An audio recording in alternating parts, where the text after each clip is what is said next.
À l'occasion du luxueux mariage de ma sœur, mon père a pris le micro et a déclaré « Tu es une honte totale pour cette famille ». À la fin, j'ai distribué mes invitations de mariage de prestige à tout le monde. Sauf à lui. Définitivement révoqué. Le crissement aigu du microphone a résonné dans la luxueuse salle de bal, coupant la douce musique de jazz et le murmure silencieux des 200 riches invités. C'était le genre de son qui faisait mal aux dents. Je suis Valérie, 28 ans, une designer indépendante qui avait passé toute sa vie à essayer d'exister en dehors de l'ombre suffocante de ma famille. Mais ce soir, il n'y avait pas d'échappatoire. La salle est tombée dans un silence de mort lorsque mon père, Richard, s'est levé à la table d'honneur. Il n'a pas regardé ma sœur Nadia, l'enfant prodige rayonnante dans sa robe blanche de créateur. Il n'a pas regardé Julien, son nouveau et riche mari.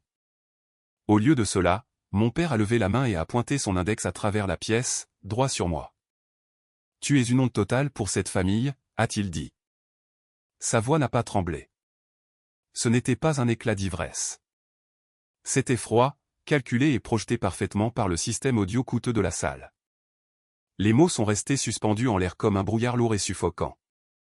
Je suis resté complètement figé, mes doigts serrés si fort autour de ma flûte à champagne en cristal que j'ai cru que le verre allait se briser dans ma main. Pendant une fraction de seconde, j'ai pensé que c'était une mauvaise blague, une chute bizarre et agressive d'un discours de père de la mariée que je ne comprenais tout simplement pas. Mais ensuite, j'ai vu l'expression de son visage, le mépris pur et absolu. Ma magnifique fille Nadia a tout fait correctement, a poursuivi mon père, sa voix résonnant au-dessus de l'océan de centre de table en rose blanche. Elle a obtenu son diplôme de maîtrise. Elle a épousé un homme respectable issu d'une bonne famille. Elle comprend la valeur de l'héritage. Elle comprend la loyauté. Et puis nous avons Valérie. Un halètement collectif a parcouru les 200 invités. Plusieurs personnes à ma table ont physiquement reculé leur chaise de moi, comme si l'échec était une maladie contagieuse. 28 ans et toujours à poursuivre des fantasmes enfantins, a-t-il dit, les yeux fixés sur les miens, refusant de se ranger, refusant de rejoindre l'entreprise familiale, refusant de trouver un mari convenable. Au lieu de cela, elle gâche sa vie à jouer avec des couleurs et du papier, se qualifiant de designer tout en faisant honte au nom de la famille par sa rébellion obstinée. Eh bien, j'ai toléré cela assez longtemps. Aujourd'hui, il s'agit de célébrer le succès. Aujourd'hui, il s'agit de célébrer l'avenir de cette famille, et je ne permettrai pas qu'un échec nous tire vers le bas. Que tout ce présent dans cette pièce en soit témoin. À partir d'aujourd'hui, Valérie est exclue du fonds de placement familial. Chaque centime de son héritage a disparu. Si elle veut vivre comme une artiste affamée et mourir seule dans sa pathétique indépendance, elle le fera sans un seul centime de mon argent. Il a abaissé le microphone. Le silence qui a suivi était si absolu, si lourd, que je pouvais entendre le doux tintement de la glace fondant dans les verres d'eau. Nadia s'est couvert la bouche des deux mains.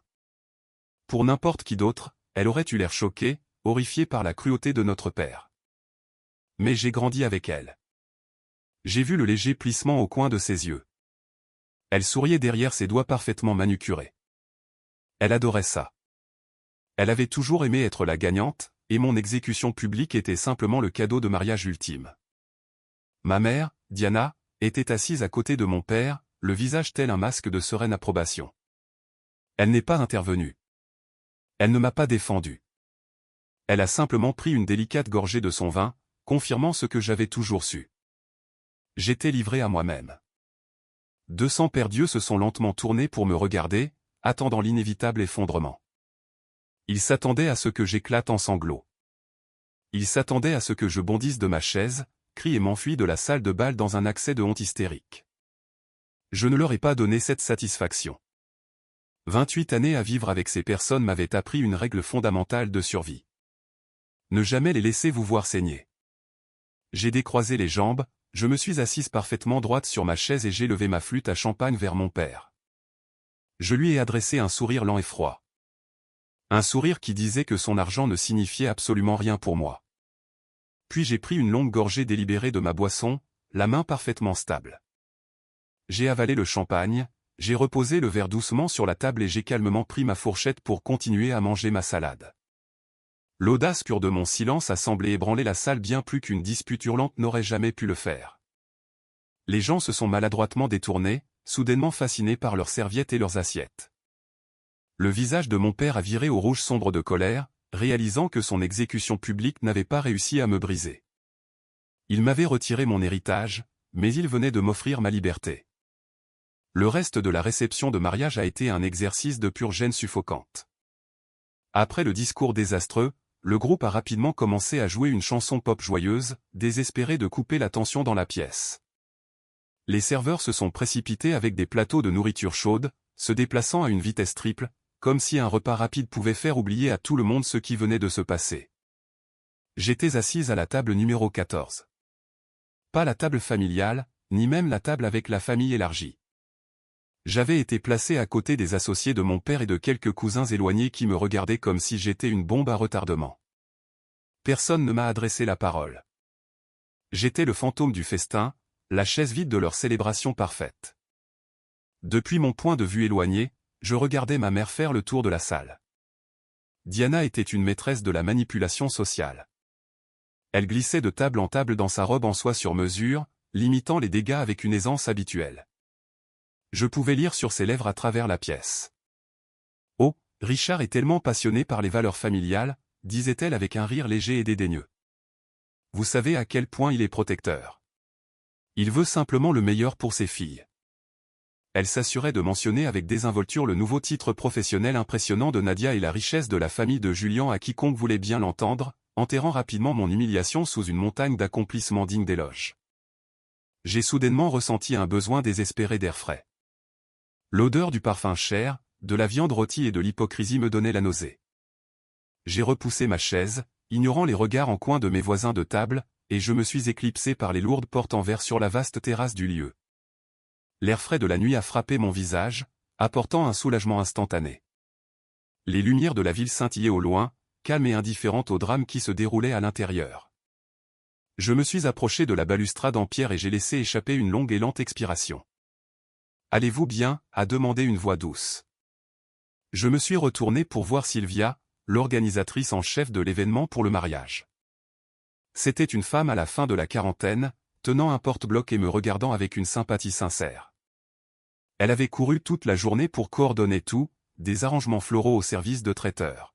« Je vais parfaitement bien », ai-je dit, parvenant à esquisser un sourire poli. J'avais juste besoin d'une pause loin du bruit. Sylvia s'est approchée, s'appuyant contre la balustrade à côté de moi. « Votre père a dépassé les bornes », a-t-elle dit doucement. J'ai coordonné des centaines de mariages au cours de ma carrière. J'ai vu des drames familiaux. J'ai vu des bagarres. Mais ce qu'il a fait là-dedans était cruel. Vous avez géré la situation avec une grâce incroyable. La plupart des gens se seraient effondrés. J'ai haussé les épaules, regardant à nouveau la ville. On s'y habitue. On apprend simplement à cesser d'espérer qu'il change. Sylvia m'a observé un moment, puis a plongé la main dans la poche de son blazer cintré et a sorti une carte de visite élégante et minimaliste. Elle me l'a tendue. Je sais que vous avez réalisé le travail de conception pour les menus et les plans de table pour ce soir, a-t-elle dit. Nadia m'a dit que vous aviez insisté pour le faire comme cadeau. Je dois vous dire, Valérie, votre travail est absolument époustouflant. La typographie, la qualité du papier, le gaufrage subtil, c'est de l'art haut de gamme. Je travaille avec beaucoup de clients fortunés dans la ville, et ils sont toujours à la recherche de nouveaux talents pour des créations sur mesure.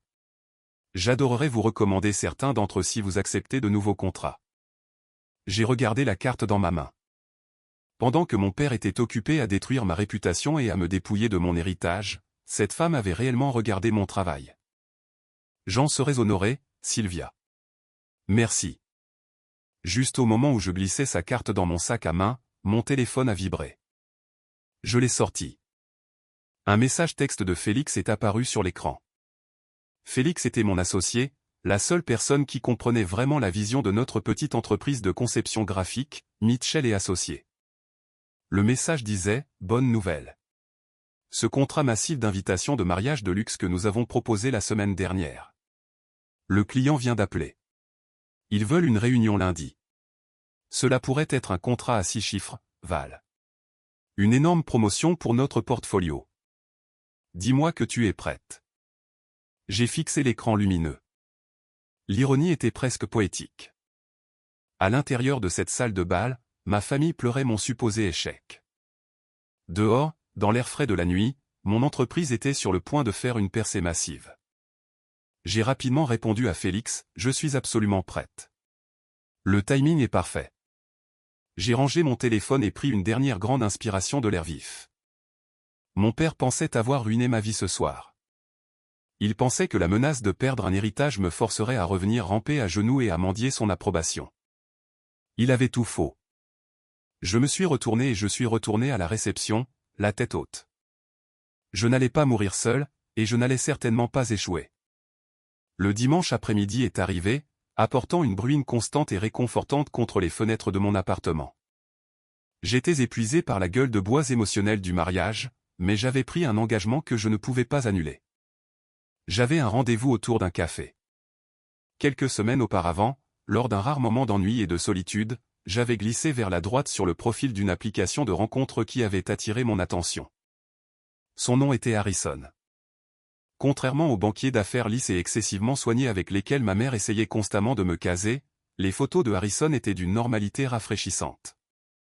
Il portait une chemise en flanelle délavée sur une photo, faisait de la randonnée sur une autre, et riait sincèrement avec un Golden Retriever sur la dernière. Sa biographie disait simplement qu'il était un architecte qui aimait les vieux bâtiments, les mauvais jeux de mots et le café fort. Nous avions échangé quelques messages spirituels et avions finalement convenu de nous rencontrer dans un petit café indépendant du centre-ville. Je suis entré dans le café exactement à 14h00. L'odeur des grains d'espresso torréfiés et des pâtisseries chaudes a immédiatement détendu mes épaules tendues. Je l'ai repéré tout de suite. Il était assis dans une cabine d'angle et lisait un livre de poche. Quand il a levé les yeux et m'a vu, un sourire chaleureux et sincère s'est dessiné sur son visage. Il s'est levé, me dépassant légèrement en taille, vêtu d'un jean sombre et d'un simple pull bleu marine. Pas de montre chère. Pas de logo de créateur réclamant de l'attention. Juste Harrison. Valérie, a-t-il demandé en tendant la main pour la serrer. Oui, ai-je souri, appréciant sa poigne ferme mais douce. C'est si agréable de vous rencontrer enfin en personne. Nous avons commandé nos boissons. J'ai pris un café noir classique et il a commandé un cappuccino, demandant spécifiquement au serveur un supplément de mousse avec un rire d'autodérision. Nous nous sommes assis et la conversation a coulé avec une aisance surprenante et naturelle. Nous avons parlé de ses projets architecturaux, sauvant des bâtiments historiques de la démolition par des promoteurs avides. Je me suis surprise à me pencher en avant, fasciné par sa passion. Puis il m'a posé des questions sur mon travail. Donc, vous possédez une agence de conception graphique. Quelle est votre spécialité? Normalement, je donnais une réponse vague. La plupart des hommes que je rencontrais décrochaient lorsque je parlais de texture de papier et de typographie. Mais avec Harrison, je me sentais en sécurité. Nous sommes spécialisés dans les supports pour événements de luxe, ai-je expliqué. Des invitations de mariage sur mesure, des programmes de gala, des choses de ce genre. Ma famille pense que c'est un passe-temps ridicule. Ils pensent que je fabrique des décorations de fête. Mais je vois cela comme le fait de raconter une histoire. Je prends l'histoire d'un couple, leur personnalité, et je la traduis en une œuvre d'art physique que les gens peuvent tenir entre leurs mains. J'ai sorti mon téléphone et j'ai fait défiler mon portfolio numérique. Je lui ai montré une invitation que j'avais conçue pour un couple de biologistes marins, soulignant le motif subtil et presque invisible de récifs coralliens pressés sur les bords de l'épais papier en coton. Je lui en ai montré une autre mettant en vedette de vieilles fiches de bibliothèque pour un couple qui s'était rencontré dans une librairie. Harrison ne s'est pas contenté d'y jeter un coup d'œil. Il a pris mon téléphone, zoomant sur les détails, ses yeux balayant l'écran avec une profonde concentration. « Valérie, c'est incroyable », a-t-il dit doucement. « Ce n'est pas de la décoration de fête. C'est de l'art. Vous définissez tout le ton émotionnel pour le jour le plus important de leur vie. Cela demande un talent sérieux. » Mon cœur a fait un étrange petit bond. Pour la première fois de ma vie d'adulte, quelqu'un regardait ma passion et la validait sans aucune condition. « Merci », ai-je dit, sentant une soudaine boule dans ma gorge. Cela signifie beaucoup, surtout en ce moment.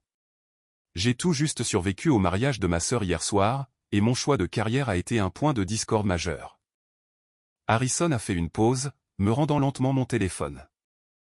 Son expression est passée de joyeuse à incroyablement sérieuse. Il a baissé les yeux vers sa tasse de café, puis a relevé les yeux vers les miens. « Je sais », a-t-il dit doucement. J'ai cligné des yeux, confuse. « Vous savez ?» Harrison a poussé un lourd soupir. « Ma petite sœur, Emily, est amie avec votre sœur, Nadia. Le petit ami d'Emily est tombé malade à la dernière minute, alors elle m'a traîné comme accompagnateur au mariage hier soir. J'étais assis à la table numéro 22. Tout le sang a déserté mon visage. Mon estomac est tombé dans mes talons. Le souvenir du microphone qui crissait, les 200 paires d'yeux fixés sur moi, l'humiliation envahissant la pièce. Il l'avait vu. Il avait entendu mon père me traiter de honte totale. Il avait entendu que j'étais privé de mon héritage. J'ai soudain eu envie de m'enfoncer dans le sol et de disparaître pour toujours. Je suis tellement désolé, ai-je murmuré, détournant le regard, reconstruisant instantanément mes murs émotionnels. Vous devez penser que ma famille est folle. Vous devez penser que je suis.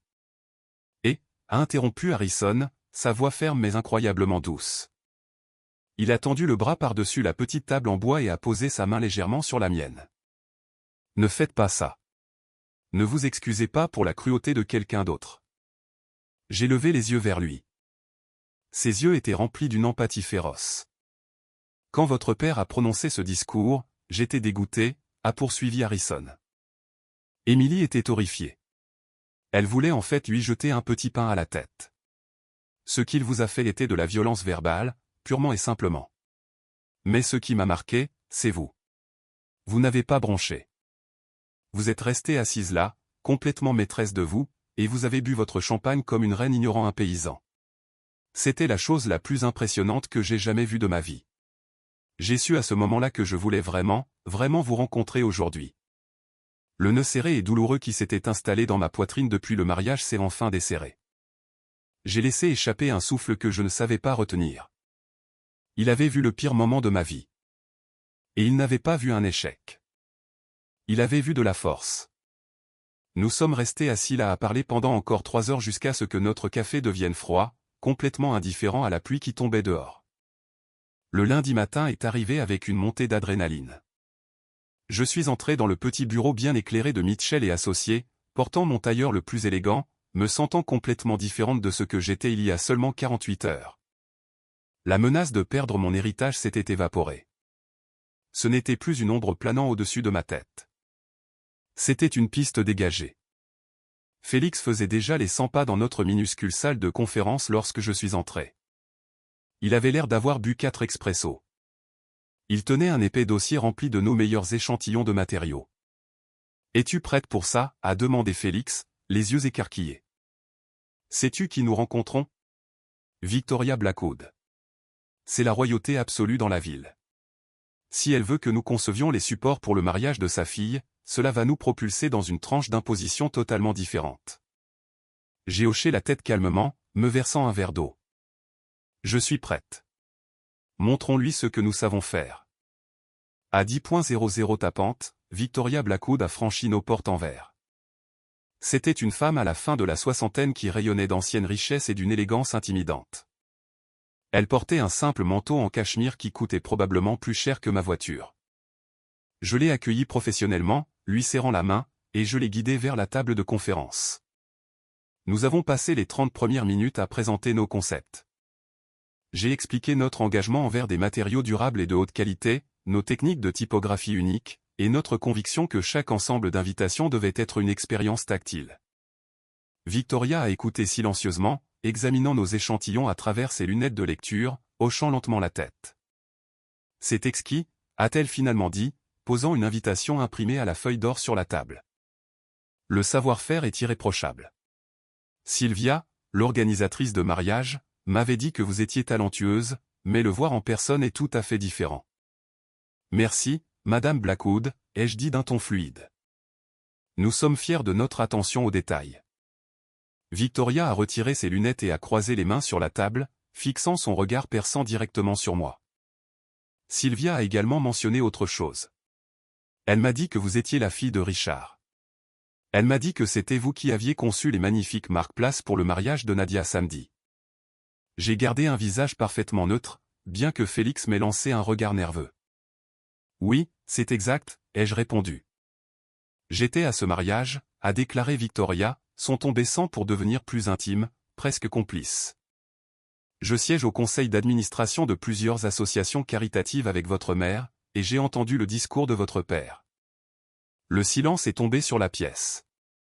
J'ai ressenti un picotement familier sur la défensive, mais je me suis forcé à détendre mes épaules.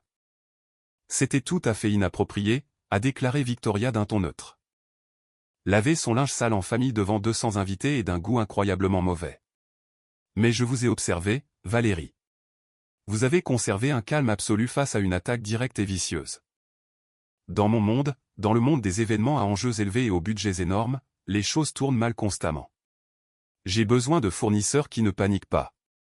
J'ai besoin de personnes capables de garder la tête froide quand la pièce est en feu. Votre portfolio prouve que vous avez le talent. Votre comportement de samedi a prouvé que vous avez le caractère. Elle a ouvert son sac à main de créateur et a sorti un élégant stylo en argent. Je veux Mitchell et associés pour l'ensemble du forfait mariage. Les invitations, les annonces de date, les programmes de la cérémonie, les menus sur mesure, la totale. Je veux aussi que vous vous chargiez de la conception pour mon gala de charité annuel pour l'hôpital au printemps prochain. Félix a pratiquement cessé de respirer. Nous avons signé le contrat sur le champ. Le budget était massif, un solide montant à 6 chiffres. Après le départ de Victoria, Félix et moi nous sommes tenus au milieu du bureau et avons crié comme des adolescents gagnants à la loterie. Ce seul contrat a été le catalyseur d'une saison de croissance incroyable. En l'espace d'un mois, les riches amis de Victoria ont commencé à nous appeler. Notre calendrier s'est rempli complètement. Nous avons dû louer un espace de bureau plus grand au centre-ville. Nous avons embauché 3 nouveaux designers débutants.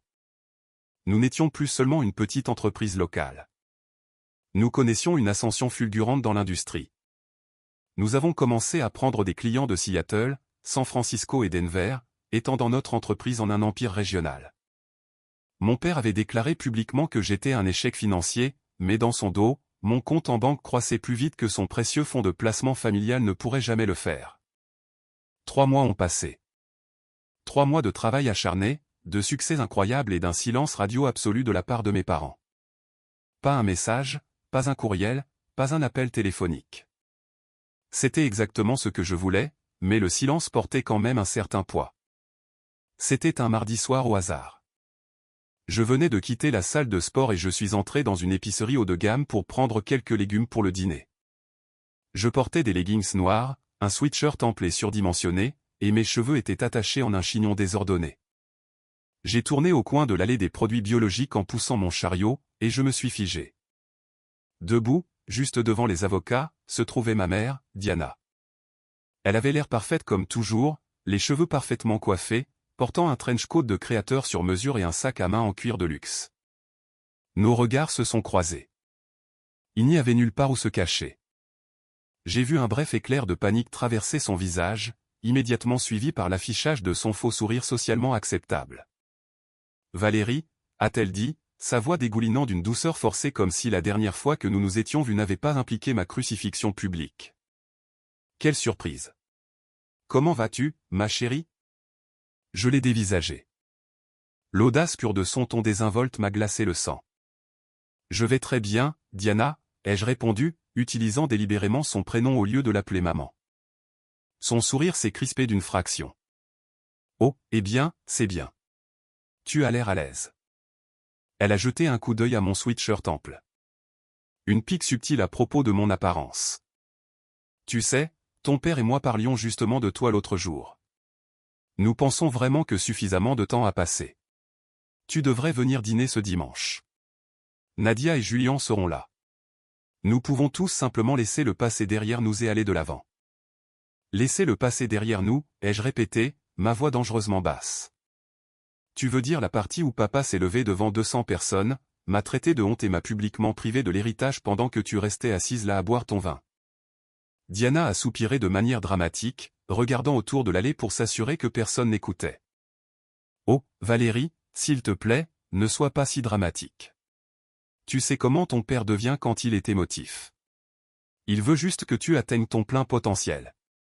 Il essayait de te donner de l'amour difficile. Tu es beaucoup trop sensible pour quelques mots durs. La famille, c'est la famille. Tu dois apprendre à pardonner et à oublier. La manipulation mentale était presque étouffante. Pendant 28 ans, cette tactique exacte avait fonctionné. Il me blessait, minimisait mes sentiments, me disait que je réagissais de manière excessive, et me forçait à m'excuser d'être contrarié. Mais debout là dans l'épicerie, en regardant son visage parfaitement maquillé, j'ai réalisé qu'il n'avait plus aucun pouvoir sur moi. Je n'avais pas besoin de leur argent. Je n'avais pas besoin de leur approbation. Je n'avais pas besoin d'elle. L'amour difficile n'implique pas l'humiliation publique, ai-je dit, ma voix stable et froide. Tu ne m'aimes pas, Diana. Tu aimes l'idée d'une fille que tu peux contrôler. Tu aimes l'image d'une famille parfaite à exhiber devant tes amis du club privé. Mais à la seconde où je suis sorti de ta petite case désignée, tu m'as jeté au loup. Valérie, baisse la voix, a-t-elle sifflé, ses joues rougissant. Les gens regardent. Qu'ils regardent, ai-je répondu, serrant la poignée de mon chariot. Écoute-moi très attentivement. Je ne viendrai pas dîner. Je ne laisse pas le passé derrière moi. Et je ne fais plus partie de votre petite représentation. Richard et toi avez fait votre choix lors de ce mariage. Maintenant, vous devez vivre avec. J'ai poussé mon chariot pour passer devant elle, les roues en métal grinçant bruyamment sur le sol poli. Valérie, a-t-elle appelé derrière moi, sa voix se brisant enfin sous le coup d'un choc sincère. Tu ne peux pas simplement abandonner ta famille. Regarde-moi faire, ai-je dit sans me retourner.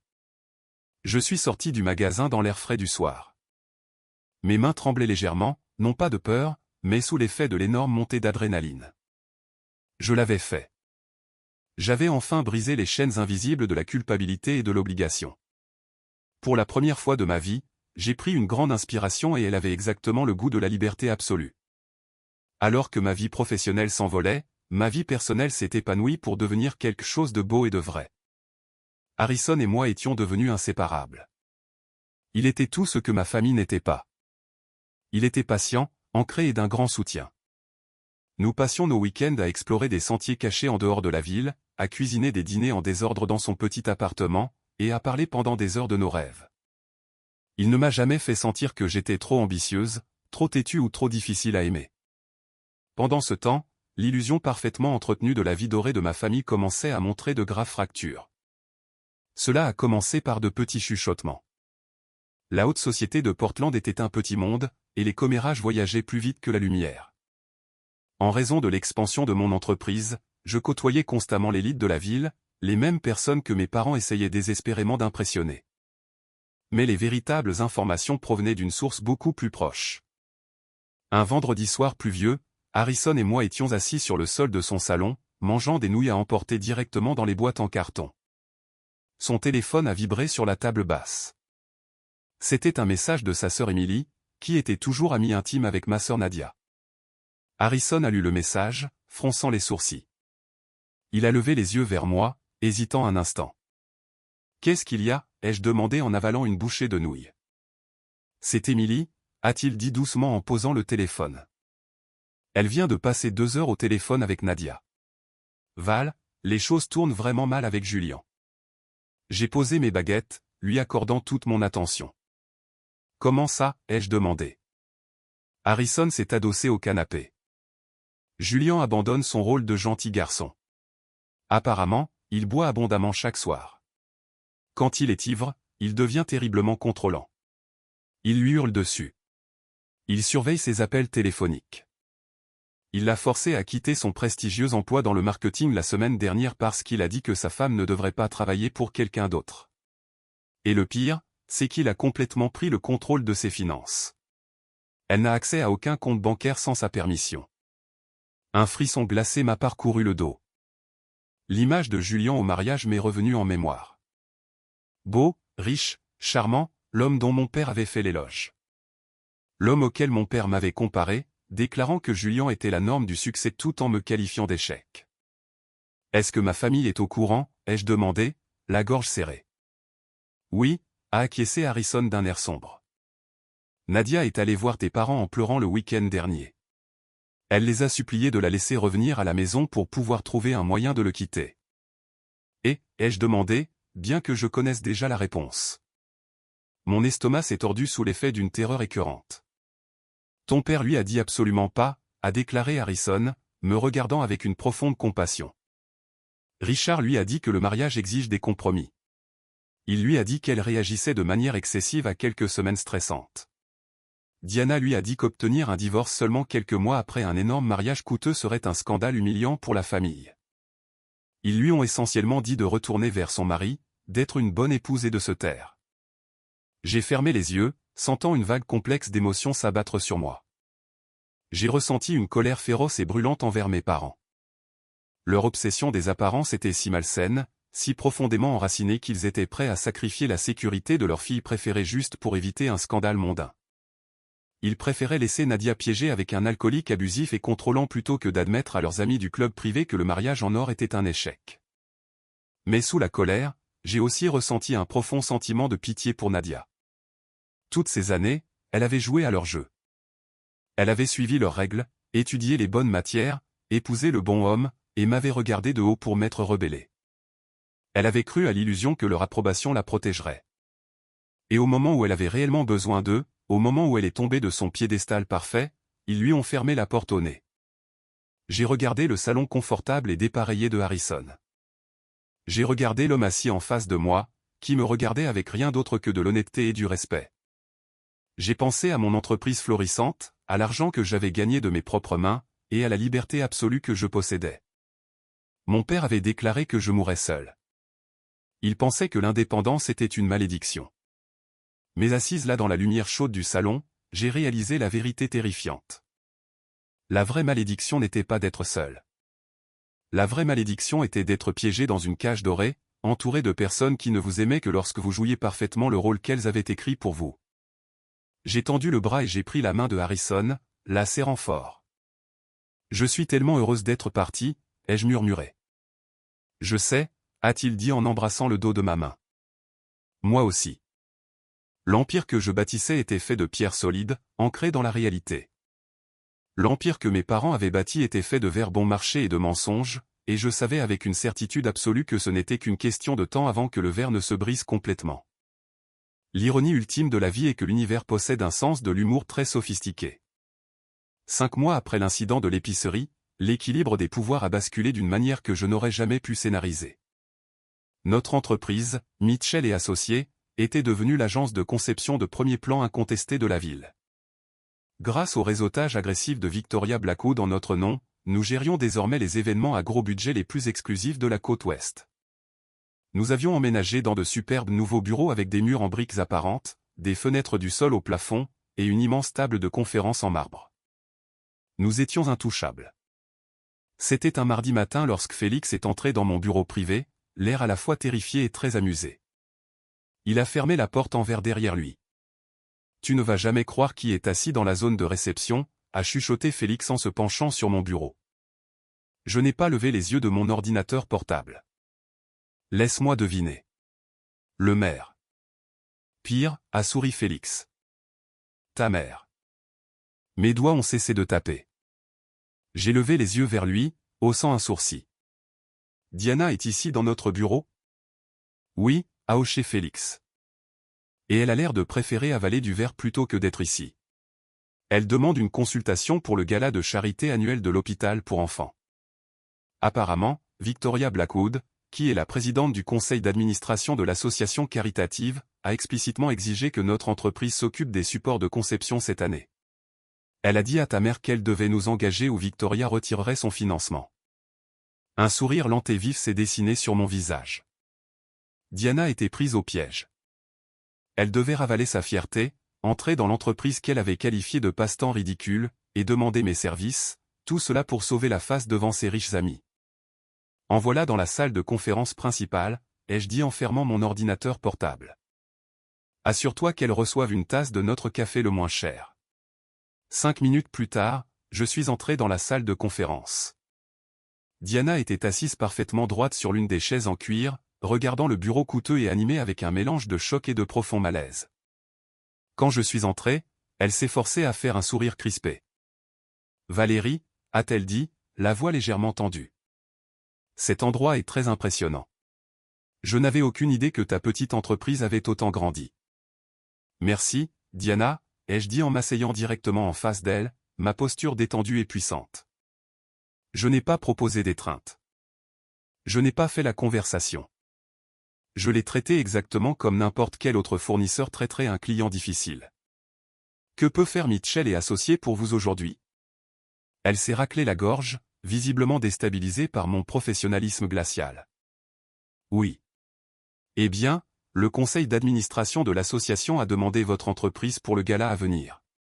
Nous avons besoin de 2000 invitations, d'enveloppes personnalisées, de livrets de programmes et de cartes de placement pour les invités de marque. Nous avons un délai un peu serré. J'espère donc que nous pourrons accélérer le processus en tant que famille. Je suis sûr que nous pouvons trouver un arrangement raisonnable pour le budget. Elle demandait une réduction. Elle était assise dans mon bureau après avoir permis à mon père de me couper les vivres, après avoir abandonné ma sœur à un mari abusif, et elle demandait une faveur basée sur le lien familial qu'elle avait jeté à la poubelle. J'ai ouvert une élégante pochette en cuir et j'ai fait glisser une grille tarifaire standard sur la table en marbre vers elle. Notre forfait standard pour un événement de cette taille commence à 25 000 €, ai-je dit d'un ton fluide. Puisque vous demandez un délai accéléré, il y aura des frais d'urgence obligatoires de 30% ajoutés à la facture finale. Nous exigeons un acompte non remboursable de 50% à l'avance avant le début de tout travail de conception. Diana a fixé le morceau de papier comme s'il l'avait mordu. Valérie, c'est une somme d'argent astronomique. C'est pour la charité. Tu peux sûrement annuler les frais d'urgence pour ta propre mère. Je me suis penché en avant, joignant les mains. Diana, c'est une entreprise. J'ai des frais généraux. J'ai des employés à payer. Et j'ai un calendrier rempli de clients qui respectent nos tarifs. Vous êtes invité à confier ce projet à une imprimerie locale moins chère.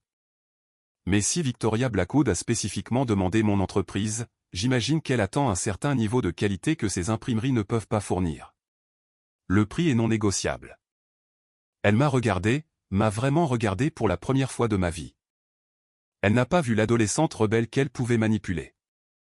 Elle n'a pas vu la fille décevante à qui elle pouvait faire honte. Elle a vu une femme d'affaires puissante et indépendante qui détenait toutes les cartes. Les épaules de Diana se sont affaissées d'une fraction de centimètre. Elle a sorti une carte de crédit d'entreprise dorée de son portefeuille de créateur et l'a posée doucement sur la table. Nous paierons la totalité, a-t-elle dit doucement. Excellent, ai-je souri, faisant signe à Félix d'entrer et de traiter le paiement. Nous vous enverrons par courriel les premières épreuves de conception d'ici vendredi. Passez une excellente journée, Diana. Alors qu'elle franchissait les portes en verre, la tête légèrement baissée, j'ai senti le dernier fantôme persistant de mes insécurités d'enfance s'évaporer dans le néant. L'équilibre des pouvoirs avait définitivement basculé. Je n'étais plus la paria. J'étais l'architecte de mon propre empire. Quelques semaines après que ma mère a remis sa carte de crédit d'entreprise dans mon bureau, Harrison m'a invité dans sa ville natale, juste en dehors de Seattle, pour rencontrer ses parents. J'étais terrifié. Compte tenu de mes propres antécédents en matière de dynamique familiale, l'idée de rencontrer les personnes qui avaient élevé mon petit ami me donnait l'impression de marcher volontairement dans un champ de mines. J'ai passé 3 heures à m'angoisser sur ce que j'allais porter, me décidant finalement pour une simple robe bleu marine qui semblait polie mais pas trop stricte. Pendant le trajet, mon estomac s'est noué de façon complexe.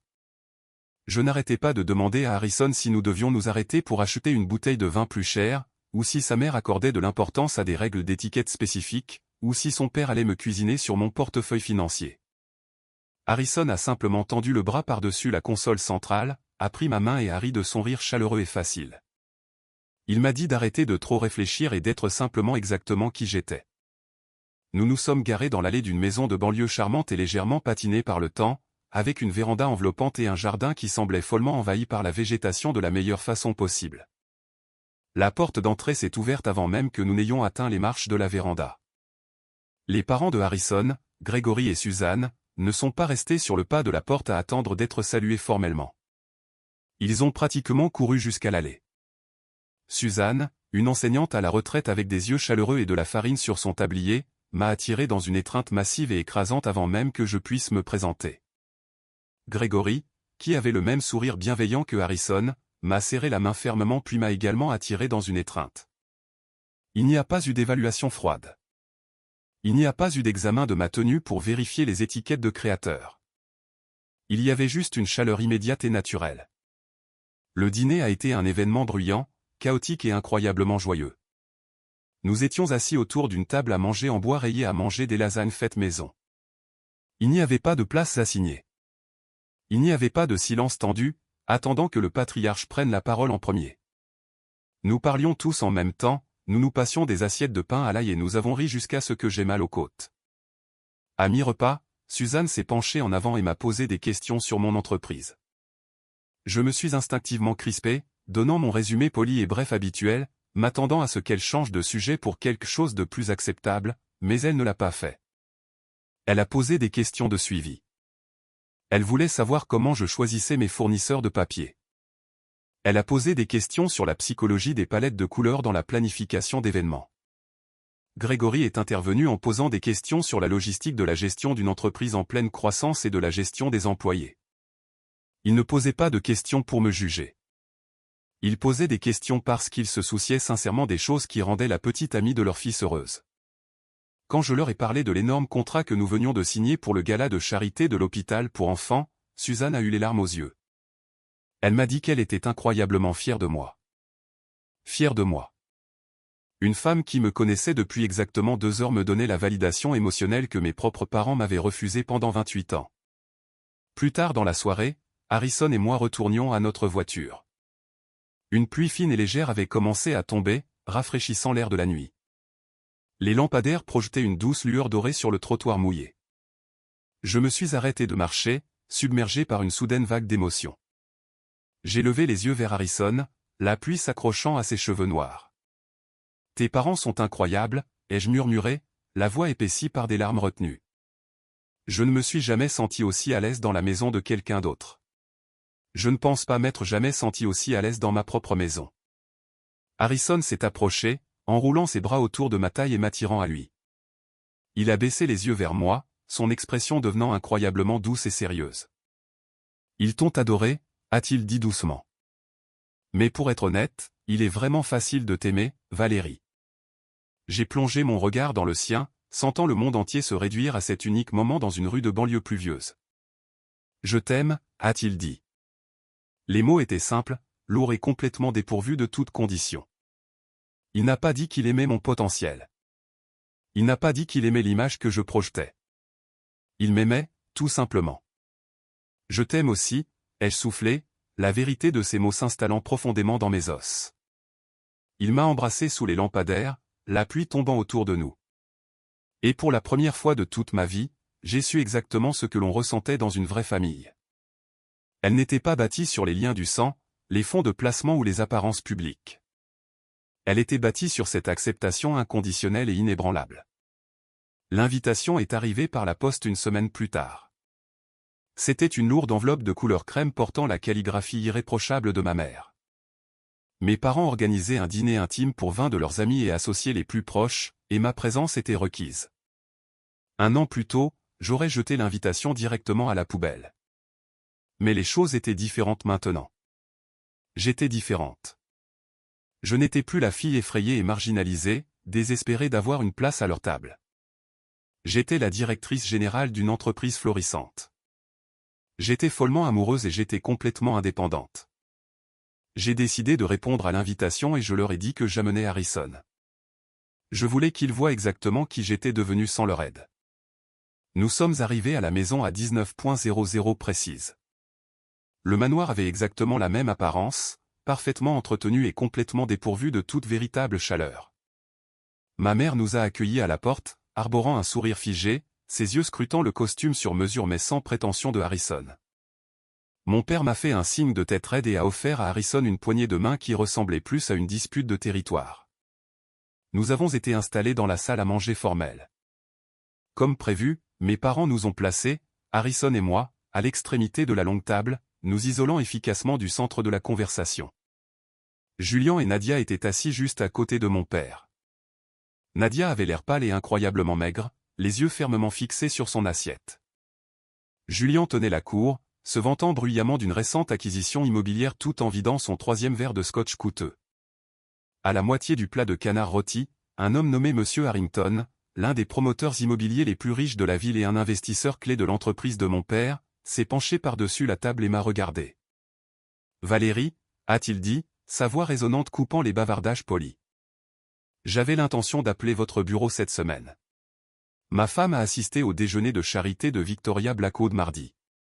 Elle a ramené à la maison le livret de programme personnalisé le plus spectaculaire que j'ai jamais vu. Victoria lui a dit que c'était votre entreprise qui l'avait conçu. Elle a dit, vous êtes la meilleure absolue dans le métier. La table entière est tombée dans un silence de mort. On aurait pu entendre une mouche voler sur le tapis persan. Mon père s'est figé avec sa fourchette à mi-chemin de sa bouche. Son visage a pris une étrange nuance de gris. Julien a cessé de parler au milieu de sa phrase, l'air follement confus. Merci, monsieur Harrington, ai-je dit avec aisance, prenant une gorgée calme de mon eau pétillante. Victoria a été une cliente merveilleuse. Nous nous occupons d'ailleurs de l'ensemble du forfait mariage de sa fille cet été également.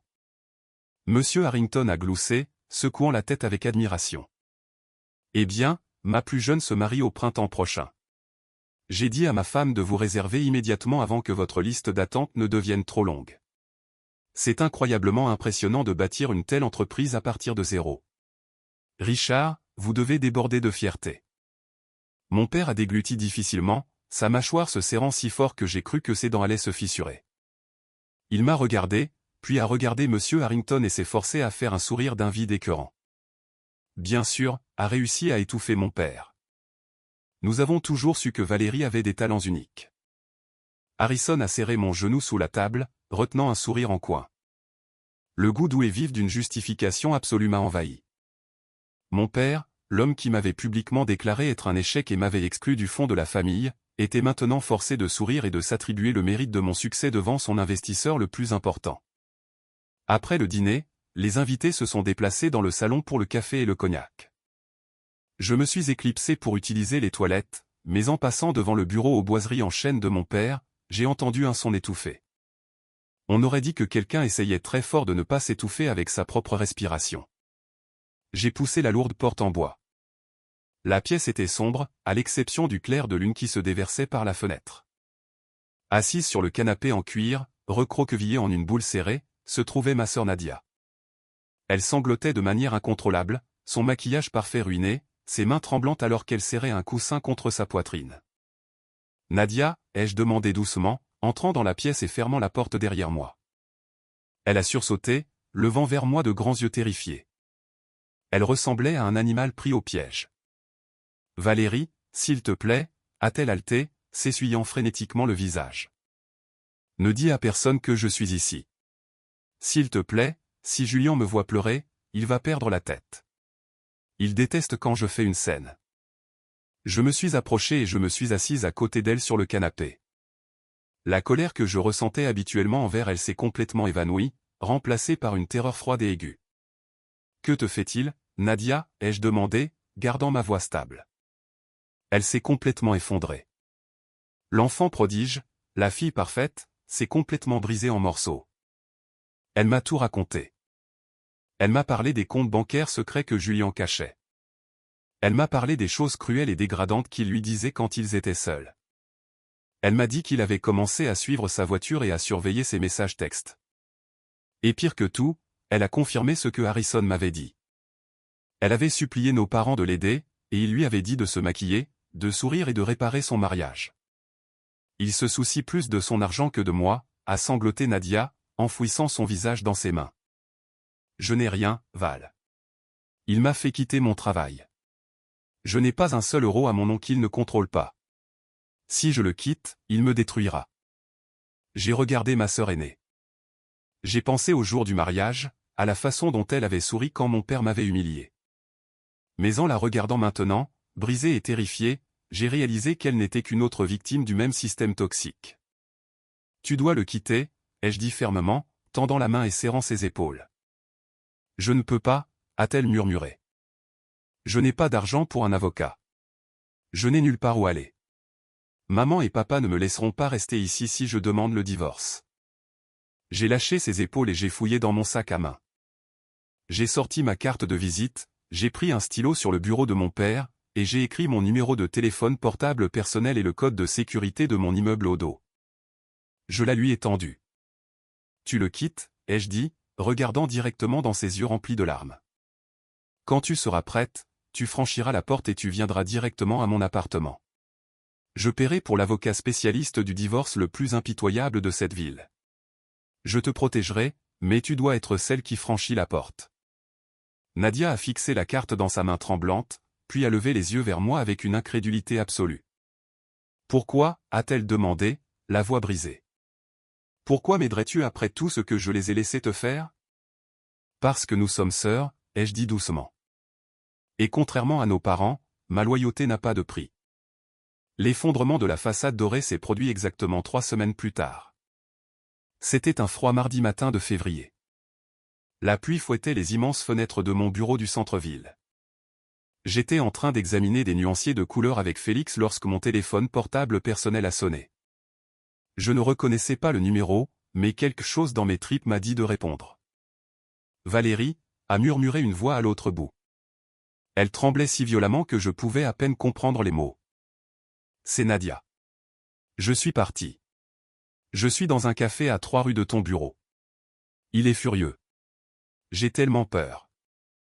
J'ai laissé tomber les nuanciers par terre, j'ai attrapé mon manteau et j'ai couru. Quand je l'ai trouvée, elle était assise dans le coin du fond du café, portant les vêtements de la veille et serrant un gobelet en papier de thé comme s'il s'agissait d'un radeau de sauvetage. Elle avait une ecchymose sombre et laide qui se formait sur son poignet gauche. Voir cette ecchymose a déclenché quelque chose en moi.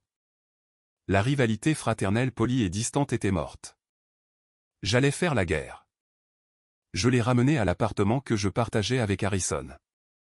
Nous l'avons installé dans la chambre d'amis, lui avons donné des vêtements chauds et l'avons laissé dormir pendant 14 heures. Quand elle s'est enfin réveillée, le vrai cauchemar a commencé. Nadia a officiellement demandé le divorce le lendemain matin. Les retombées ont été apocalyptiques. Julien ne s'est pas seulement mis en colère. Il a pratiqué la politique de la terre brûlée. Il a immédiatement gelé toutes leurs cartes de crédit communes. Il l'a enfermée à l'extérieur de la maison. Et puis la véritable ampleur de sa tromperie a été mise au jour. À travers le vaste réseau des procédures judiciaires, nous avons découvert que Julien avait systématiquement transféré des millions d'euros de leur compte commun vers des fiducies extraterritoriales contrôlées par sa mère. Il avait engagé une équipe d'avocats d'affaires impitoyables et hors de prix qui ont immédiatement déposé des requêtes pour noyer Nadia sous les frais de justice, sachant qu'elle n'avait aucun revenu. Et mes parents, leur réaction a été exactement aussi répugnante que je l'avais prévu. Richard et Diana se sont présentés à mon immeuble à l'improviste, exigeant du concierge qu'il les laisse monter. Je les ai rencontrés dans le hall, refusant de les laisser s'approcher de ma sœur. Tu dois la renvoyer, a exigé mon père, le visage rouge de rage, ignorant complètement les autres résidents qui passaient près de nous. Elle provoque un énorme scandale. La famille de Julien menace de retirer ses investissements de mon entreprise. Il s'agit d'un conflit conjugal mineur qui doit être réglé en privé, et non traîné devant les tribunaux. Elle a une ecchymose sur le poignet, Richard, ai-je craché en retour, abandonnant tout faux semblant de respect. Ton gendre a levé la main sur elle.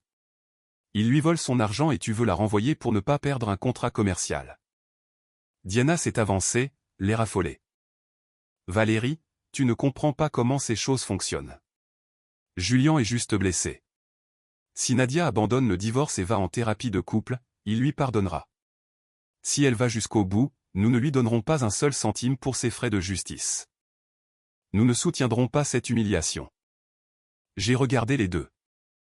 Ce n'étaient pas des parents. C'étaient des responsables des relations publiques essayant de contrôler une crise. Elle n'a pas besoin de votre argent, ai-je dit, ma voix baissant pour devenir un murmure bas et mortel. Et elle n'a pas besoin de votre soutien parce qu'elle m'a, moi. Ne revenez jamais dans cet immeuble. J'ai tourné le dos et je suis entré dans l'ascenseur. Cet après-midi-là, j'ai appelé l'avocate spécialisée en droit de la famille la plus chère et la plus agressive de Portland, une femme nommée Catherine, qui était connue pour détruire des hommes comme Julien au tribunal. J'ai payé ses honoraires de 50 000 € directement depuis le compte de bénéfices de mon entreprise sans sourciller. Les procédures judiciaires se sont traînées pendant des mois. C'était un travail brutal et épuisant. Nous avons passé des nuits assis sur le sol de mon salon, à trier des centaines de pages de documents financiers, de relevés de messages et de relevés bancaires. Harrison a été un saint, nous préparant d'interminables cafetières et cuisinant les dîners pendant que nous élaborions des stratégies. À travers les larmes et les crises de panique, quelque chose d'incroyable s'est produit. Nadia et moi sommes réellement devenus des sœurs. Dépouillés de la compétition toxique que nos parents nous avaient imposée, nous avons trouvé un lien profond et sincère. Elle s'est excusée pour le mariage. Elle s'est excusée pour chaque fois où elle avait regardé ailleurs. Je lui ai pardonné totalement et entièrement.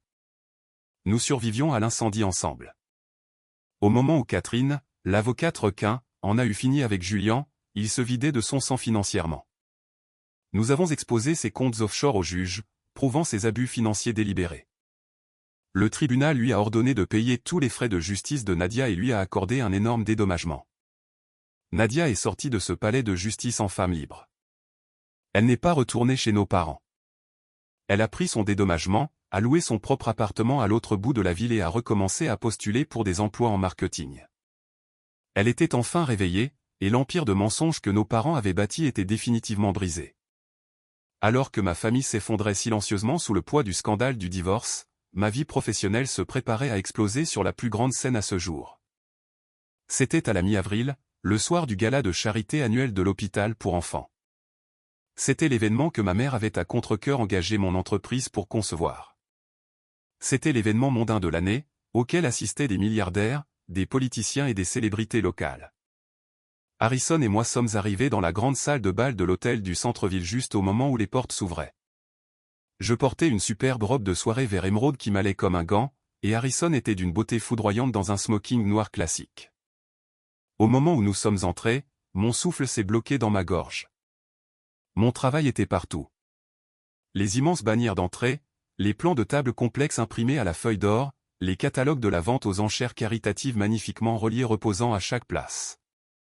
J'avais conçu un motif récurrent de branches entrelacées et de vignes délicates symbolisant la croissance et le soutien de la communauté.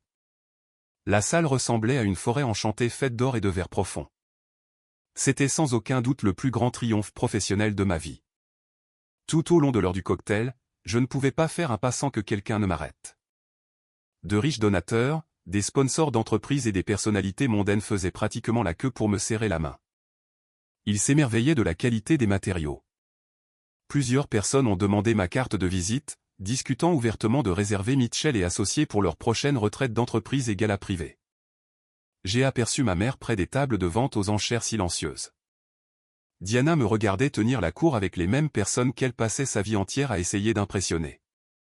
Son expression était complètement indéchiffrable. C'était un étrange mélange de respect, de confusion et d'un profond regret. Elle était enfin témoin de la réalité, je n'étais pas un échec. J'étais la personne la plus convoitée de la pièce. Environ une heure après le début du dîner, alors que la vente aux enchères caritatives démarrait, j'ai senti une tape sur mon épaule. Je me suis retourné pour trouver mon père debout là. Richard avait l'air plus vieux. Le stress du divorce de Nadia et les retombées ultérieures avec les investisseurs de la famille de Julien avaient eu un impact visible sur lui. L'arrogance qui émanait habituellement de lui s'était estompée, remplacée par une énergie nerveuse et calculée. « Valérie » a-t-il dit, élevant légèrement la voix pour se faire entendre par-dessus le groupe de jazz. « La salle est incroyable. Tu t'es surpassé. »« Merci » ai-je dit poliment, ne laissant rien transparaître. Il a déplacé son poids, regardant ses chaussures chères avant de relever les yeux vers moi. « Écoute, j'ai parlé à certains des membres du conseil d'administration ce soir. Ils sont incroyablement impressionnés par ton travail de marque.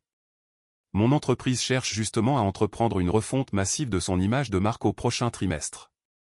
Nous avons besoin d'un regard neuf. Nous avons besoin de quelqu'un qui comprend le luxe moderne. » Il a fait une pause, offrant un sourire figé et forcé. « J'aimerais t'offrir un poste de consultante en tant que designer principal pour la refonte. Nous pouvons proposer un contrat très généreux. Ce serait un excellent moyen de te ramener dans le giron familial, professionnellement parlant. » Je l'ai dévisagé. L'arrogance pure et époustouflante de cet homme. Après m'avoir publiquement humilié, après m'avoir coupé de mon héritage, après avoir abandonné Nadia à un agresseur, il pensait qu'il pouvait simplement agiter un chèque sous mon nez et acheter son retour dans ma vie. Il pensait qu'un poste de consultante était une gomme magique. Je l'ai regardé, non pas avec colère, mais avec une pitié absolue et glaciale. « Richard » ai-je dit, ma voix calme et parfaitement stable. Je dirige une entreprise de conception régionale avec une liste d'attente de 18 mois. Je détiens actuellement des contrats qui valent plus que tout ton budget de refonte d'image. Je n'ai pas besoin de ton argent. Je n'ai pas besoin de tes relations. Et je n'ai certainement pas besoin d'une place à ta table. Son sourire forcé s'est brisé. Son visage a viré au rouge sombre et colérique. Valérie, ne sois pas stupide. C'est une opportunité massive pour toi de prouver enfin ta valeur à cette famille. J'ai penché la tête, le regardant comme s'il était un enfant confus. Tu ne comprends toujours pas, n'est-ce pas? Je ne veux pas te prouver ma valeur. Ton approbation ne signifie absolument rien pour moi. Je joue dans une toute autre cour.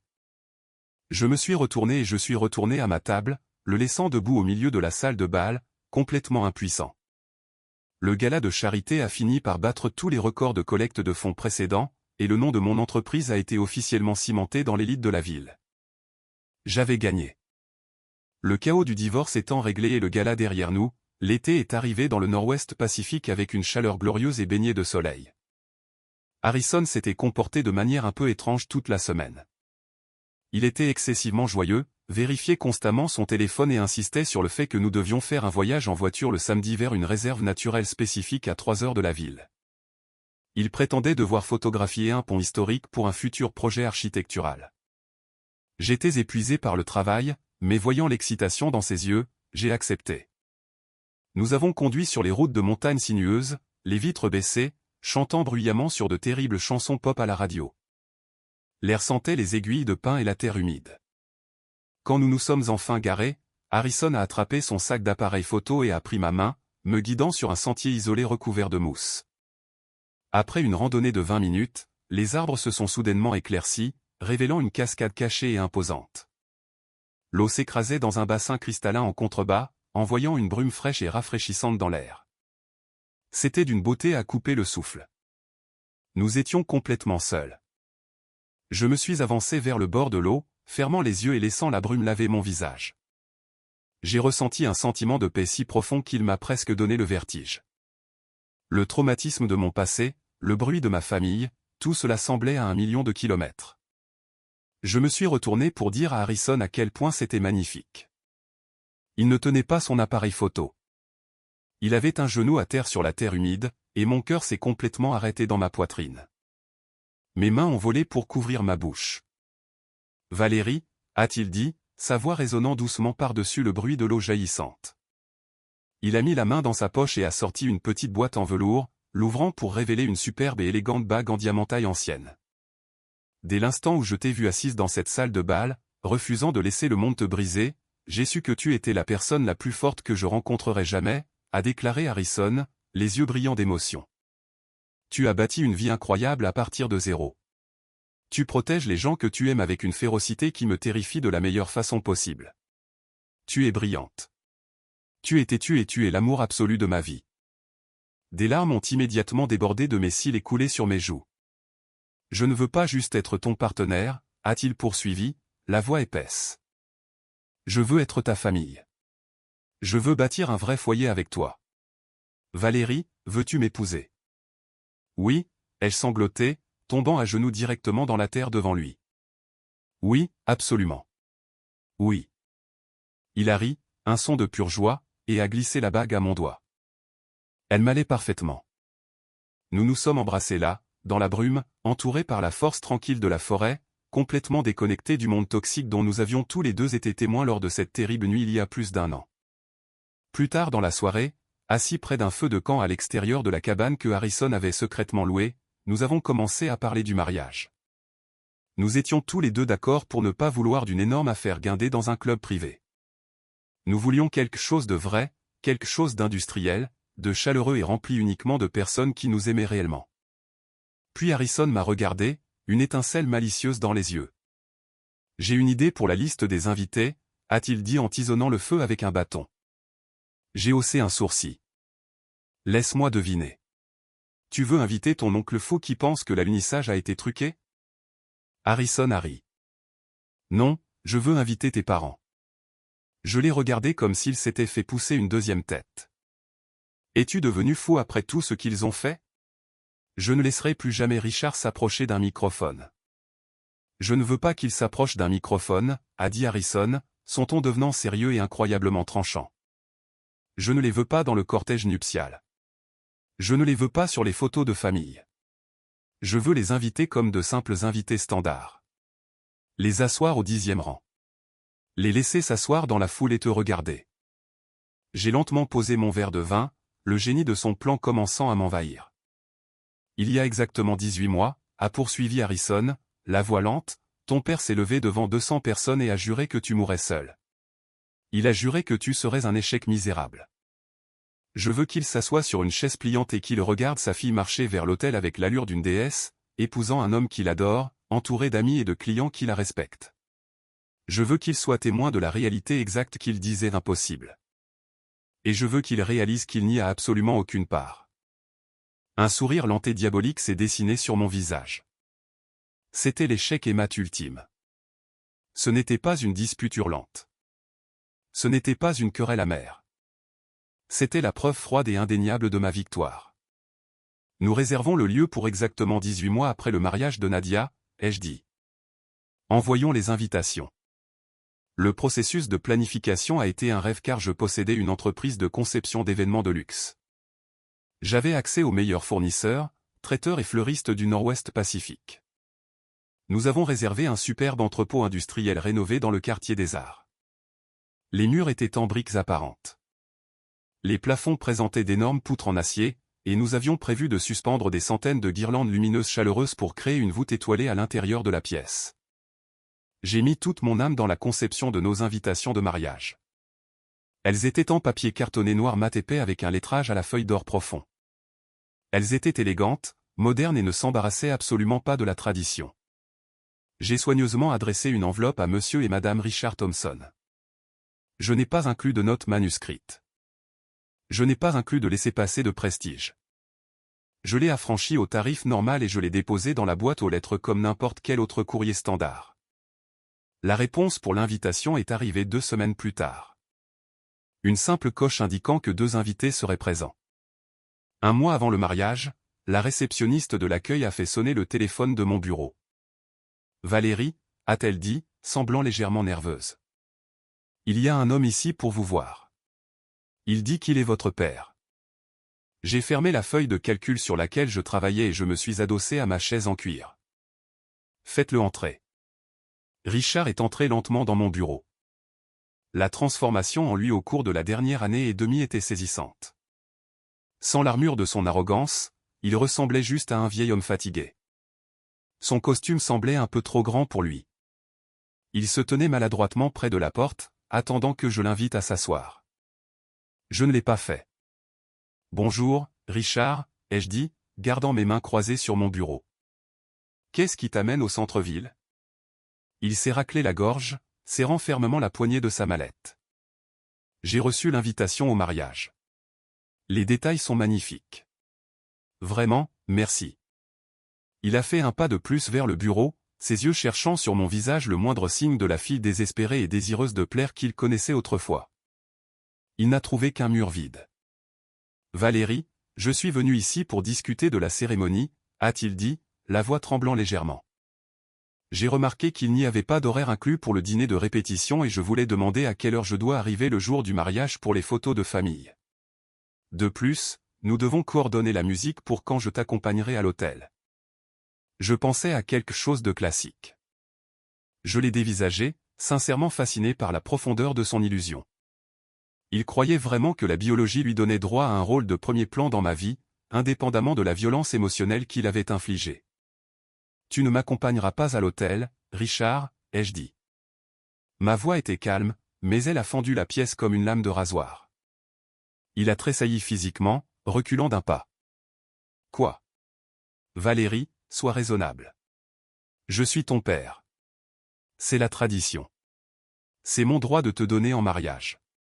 Que penseront les gens si tu marches seul vers l'hôtel? Je me suis levé de mon bureau, posant mes mains à plat sur le bois poli, me penchant vers lui. Laisse-moi te rappeler quelque chose, ai-je dit, ma voix baissant pour devenir un chuchotement dangereux. Il y a 18 mois, tu t'es levé devant 200 personnes. Tu as pointé ton doigt sur moi. Tu m'as traité de honte totale. Tu m'as retiré mon héritage, et tu m'as regardé droit dans les yeux pour me dire que j'allais mourir seul. Tu as fait ton discours, Richard. Tu as fait ton choix. Son visage s'est décomposé, les derniers vestiges de sa fierté complètement anéantis.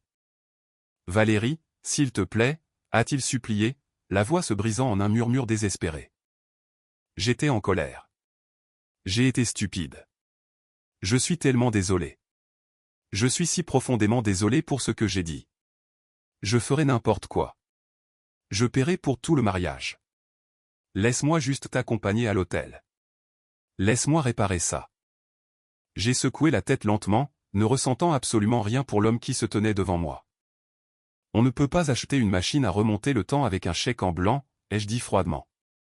Tu es invité au mariage parce que je veux que tu sois témoin de la vie que j'ai bâtie sans un seul centime de ton argent. Tu arriveras à 17.00. Tu t'assiéras au 10e rang sur le côté gauche de l'allée. Tu me regarderas épouser l'homme que j'aime et ensuite tu rentreras chez toi. C'est le seul rôle qu'il te reste. Richard m'a regardé, les larmes montant aux yeux. Pour la première fois de sa vie, il était confronté à un problème que son argent, sa colère et son autorité ne pouvaient pas résoudre. Il a lentement hoché la tête, complètement vaincu. Il s'est retourné et est sorti de mon bureau, fermant la porte en verre derrière lui. Je me suis rassise sur ma chaise, j'ai pris une grande inspiration et je suis retourné au travail. Le 15 décembre était vif, froid et absolument parfait. Je me tenais dans la suite nuptiale de l'entrepôt rénové, regardant mon reflet dans le grand miroir. Je portais une robe en soie élégante et minimaliste avec un dos nu spectaculaire. Pas de dentelle excessive, pas de lourd sequin, juste une élégance pure et nette. Nadia se tenait derrière moi, portant une superbe robe de demoiselle d'honneur bordeaux, arrangeant le fermoir de mon collier. Elle avait l'air en meilleure santé et plus heureuse qu'elle ne l'avait été depuis des années. « Es-tu prête » a demandé Nadia en me serrant les épaules. Plus que prête, ai-je souri. La musique a commencé à jouer. Ce n'était pas une marche nuptiale traditionnelle. C'était une reprise acoustique lente d'une chanson que Harrison et moi adorions. Les lourdes portes en bois de l'entrepôt se sont ouvertes et je suis entré dans la pièce. L'espace était à couper le souffle. Des milliers de guirlandes lumineuses chaleureuses pendaient des poutres en acier, jetant une lueur dorée sur les 150 invités assis sur des chaises en velours. De grands vases en verre remplis de bails d'hiver rouge foncé et de verdure sombre bordaient l'allée. Je n'avais personne pour me tenir le bras. Je n'avais besoin de personne pour me donner en mariage. J'ai remonté l'allée entièrement seul, la tête haute, mais pas lent et délibéré. J'ai balayé la foule du regard en marchant. J'ai vu Félix essuyer une larme de son œil. J'ai vu Victoria Blackwood sourire d'un air approbateur. J'ai vu Grégory et Suzanne rayonner de fierté. Et puis je les ai vus. 10e rang, côté gauche. Richard et Diana étaient assis côte à côte. Ma mère avait une main plaquée sur la bouche, des larmes coulant silencieusement sur ses joues parfaitement poudrées, ruinant son maquillage. Mon père était assis parfaitement immobile, les yeux fixés sur moi, le visage complètement creusé par le chagrin et le regret. Ils regardaient la fille qu'ils avaient jetée marcher vers un avenir d'une incroyable richesse, de succès et d'un amour profond. Ils étaient complètement exclus de la joie. Ils n'étaient que des spectateurs de mon triomphe. Je ne les ai pas regardés plus d'une seconde. Mes yeux ont trouvé Harrison debout à l'autel. Il était si incroyablement beau, les yeux brillants de l'émotion de larmes retenues, un sourire radieux et immense sur le visage. J'ai atteint l'autel et j'ai pris ses mains dans les miennes. La chaleur de sa peau m'a instantanément ancré. Nous avions écrit nos propres vœux. J'ai promis de toujours protéger notre paix. J'ai promis de le choisir chaque jour. J'ai promis de bâtir une famille fondée sur l'honnêteté, et non sur l'obligation. Quand Harrison a prononcé ses vœux, sa voix a résonné clairement dans l'entrepôt silencieux. On t'a dit que tu mourrais seul, a déclaré Harrison, regardant directement dans mes yeux, ignorant le halètement collectif de mes parents au 10e rang. Mais dès l'instant où je t'ai rencontré, j'ai su que c'était un mensonge. Tu es une force de la nature. Tu as bâti un empire à partir de rien, et tu as bâti un foyer dans mon cœur. Je jure de rester à tes côtés, de me battre pour toi et de t'aimer exactement tel que tu es pour le reste de ma vie. Il n'y avait pas un œil sec dans l'assemblée, à l'exception des miens. Je souriais trop fort pour pleurer. L'officiant nous a déclarés mari et femme, et Harrison m'a embrassé alors que la pièce explosait sous des applaudissements assourdissants. La réception a été une fête immense et joyeuse. Nous avons dansé sous les guirlandes lumineuses, bu du champagne coûteux et ri jusqu'à en perdre le souffle. Tard dans la soirée, alors que le groupe de jazz jouait une chanson lente, je me tenais près du bord de la piste de danse, regardant la belle et chaotique famille que j'avais choisie. J'ai vu Richard et Diana s'éclipser par la porte de derrière, partant tôt. Ils avaient l'air petits, brisés et complètement sans importance pour la vie qui se déroulait dans cette pièce. Harrison s'est approché derrière moi, a passé ses bras autour de ma taille et a posé son menton sur mon épaule. Il a suivi mon regard vers les portes qui se fermaient. « Qu'est-ce que ça fait » m'a-t-il chuchoté à l'oreille. Je me suis adossé contre sa poitrine, sentant la réalité solide et inébranlable de sa présence. J'ai pensé à la fille effrayée de 28 ans tenant une flûte à champagne, essayant de ne pas pleurer pendant que son père la détruisait publiquement. J'ai pensé aux longues nuits passées à bâtir mon entreprise, aux terrifiants sauts dans l'inconnu de l'amour, et à la force tranquille et féroce qu'il avait fallu pour m'éloigner des liens du sang toxique. Mon père avait essayé de me maudire. Il avait essayé de me briser pour me soumettre. Mais debout là dans la lumière dorée, entouré d'un amour véritable et d'un immense succès, j'ai enfin compris la vérité ultime de l'univers.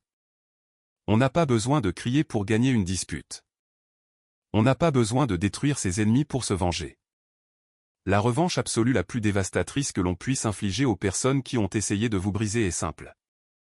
C'est parfait, ai-je répondu en chuchotant à mon mari. La revanche ultime est simplement de vivre incroyablement, indéniablement bien, et de les obliger à regarder depuis les places bon marché.